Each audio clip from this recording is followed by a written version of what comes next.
Thank you so much sir. Good morning to you and good morning to everyone. इतने सारे report आए सुबह IT space को लेकर, सबके क्रक्स निकाले हैं मैंने। हालांकि एक्सेंचर के नतीजों के बाद ये तो साफ हो चुका है कि आईटी पैक को, भारतीय आईटी पैक को लेकर सेंटिमेंट थोड़ा खराब हुआ है, लेकिन स्टॉक स्पेसिफिक अप्रोच अभी भी आप अपना सकते हैं क्योंकि कुछ पिक्स भी दिए गए हैं ब्रोकरेजेस की तरफ से। तो HSBC कह रहे हैं कि एक्सेंचर की गाइडेंस कट से तो ये साफ हुआ है कि आईटी डिमांड इन्वायरमेंट अभी भी कमज़ोर है। ब्रोकरेज के मुताबिक ये कमजोरी वेस्ट एशिया टेंशन की वजह से आई है, AI की वजह से नहीं है। ये बात उन्होंने फ्लैग की। नियर टर्म में इंडियन आईटी सेक्टर पर क्या प्रभाव होगा, तो नियर टर्म में आईटी सेक्टर के लिए बड़े ग्रोथ ट्रिगर्स फिलहाल वो देख नहीं रहे हैं और एक्सेंचर की गाइडेंस जो कट है वो जाहिर तौर पर सेंटिमेंट खराब करेगी। हालांकि HSBC ने एक चीज़ कही है कि इतना करेक्ट हो चुके हैं सारे आईटी स्टॉक्स तो वैल्यूएशन काफ़ी अच्छा नजर आ रहा है अभी।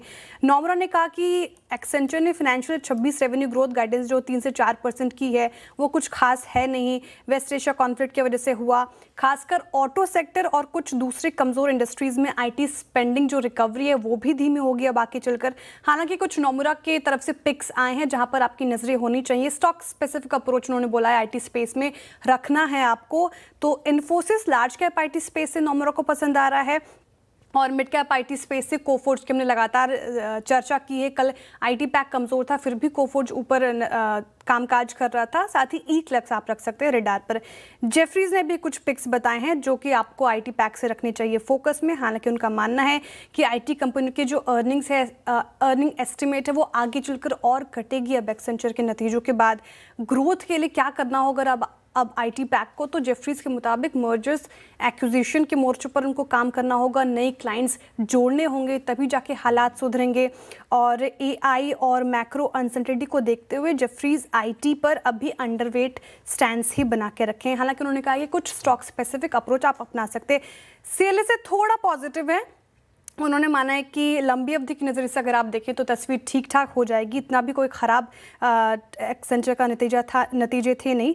तो ब्रोकरेज के मुताबिक CLSA को पसंद है, HCL टेक इनफैक्ट सर्वम वाले एक्विजिशन के बाद ज़्यादा पसंद आ रहा है और इन्फोसिस और विप्रो से ज़्यादा बेहतर मान रहे हैं इन्फोसिस। ओके चलिए, तो रीड किया है इस खबर को सब ब्रोकरेजेस ने, इसलिए आउट परफॉर्मर की कॉल CLSA की तरफ से टारगेट प्राइस 8,100 रुपये प्रति शेयर का रखा है। हालांकि CLSA ने कहा है कि इस संभावित खबर को देखते हुए उन्होंने ऑलरेडी पॉजिटिव वॉच कैटलिस्ट में रखा था एम्बर एंटरप्राइजेस को। अब ये जो कंफर्मेशन मिल गई है एक बड़ा ट्रिगर होगा एम्बर एंटरप्राइजेस के लिए। लंबी अवधि की नज़र से काफ़ी अच्छा नज़र आ रहा है। नई बिजनेस में एंट्री एम्बर एंटरप्राइजेस की काफ़ी अच्छी नज़र आ रही है। अच्छा, CLSA के मुताबिक जो तीनों ब्रांड्स मिलकर जो भारत में मैन्युफैक्चरिंग करती है स्मार्टफोन्स, उसका आंकड़ा है 3.9 करोड़। तो ये काफ़ी अच्छी चीज़ है, यानी कि ओप्पो, वन प्लस और रियलमी ब्रांड मिलकर 3.9 करोड़ स्मार्टफोन्स बेचते हैं और उनमें से 1 से 1.5 करोड़ स्मार्टफोन्स की मैन्युफैक्चरिंग का मौका एम्बर को ही मिल सकता है। तो बिजनेस काफ़ी बड़ा होगा। अच्छा, अरेंजमेंट की पूरी डिटेल्स का भी इंतजार कर रहे हैं ब्रोकरेजेस, लेकिन CLSA ने कहा है कि इस डील से एम्बर के वैल्यूएशन में लो डबल डिजिट से लेकर हाई टीन यानी कि करीब 10% से लेकर 19% तक का पॉजिटिव असर पड़ सकता है। तो नई बिजनेस में एंट्री काफ़ी अच्छा नज़र आ रहा है उनको। हालांकि डिक्सन जैसे कंपनी के लिए अब कंपटीशन बढ़ जाएगा, लेकिन एम्बर के लिए जाहिर तौर पर पॉजिटिव है। लंबी अवधि की नज़र से रख सकते हैं रेडार पर।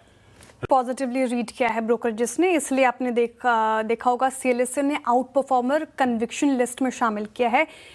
654 रुपये प्रति शेयर का टारगेट प्राइस यानी कि 22% का अपसाइड पोटेंशियल वरुण बेवरेजेस में लंबी अवधि की नजर से CLSA देख रहे हैं। जो आपने खबर बताई तो VBL ने जापान के असाही के साथ पार्टनरशिप की है, जिसके तहत कंपनी भारत में कैल्पिस बेवरेज का मैन्युफैक्चरिंग और डिस्ट्रीब्यूशन करेगी। कैल्पिस क्या है? ये जापान की एक premium dairy based ready to drink है और जिससे याकुट टाइप कभी पिया सर आपने? याकुट वो गट हेल्थ के लिए होता है। हाँ, वो लस्सी जैसा ही टेस्ट करता है। हाँ, वैसा ही टेस्ट करता है। तो ये एक प्रीमियम सेगमेंट मान के चल रहे हैं VBL के लिए। तो पोर्टफोलियो में ये ऐड होगा तो और प्रीमियम कैटेगरी जुड़ जाएगी। और तो CLSA कह रहे हैं कि पार्टनरशिप काफ़ी पॉजिटिव होगा और देखते हैं कि आगे कैसे चीज़ें अनफोल्ड होती है, लेकिन लंबी अवधि की नज़र से पॉजिटिव रिपोर्ट। मतलब ये पहली बार पॉजिटिव अपडेट है सर, आपने देखा ही होगा पिछले 2-3 सत्रों से अच्छा परफॉर्म कर रहे हैं और जो टारगेट प्राइस आए हैं इन्वेस्टर डे में और जो लक्ष्य दिया गया है वो काफ़ी अच्छा है। तो नोमुरा पॉजिटिव हैं, जेफरीज भी पॉजिटिव है, 350 तक के टारगेट प्राइस आए हैं, 10-12% का अपसाइड पोटेंशियल नज़र आ रहा है। वो कह रहे हैं कि मैनेजमेंट का जो लक्ष्य है EBITDA मार्जिन को अर्ली टू मिड टीन्स तक पहुंचाने का वो काफ़ी अच्छा है। रेवेन्यू फाइनेंशियल 30 तक 2.5 से 3 गुना बढ़ जाएगी, बहुत ही पॉजिटिव चीज़। और ये ग्रोथ आएगा कहाँ से? तो प्रीमियम ब्रांड्स और नायका के खुद की जो ओन ब्रांड्स हैं, ओन लेबल्स, प्राइवेट ब्रांड्स, वो कंपनी को ड्राइव करेगी आगे चलकर। तो काफ़ी, और एक और इम्पॉर्टेंट चीज़ AI के साथ जो पार्टनरशिप कर रही है फ्यूचर एक्सपेंशन के लिए, वो भी काफ़ी पॉजिटिव है। बढ़िया। जेफरीज को पसंद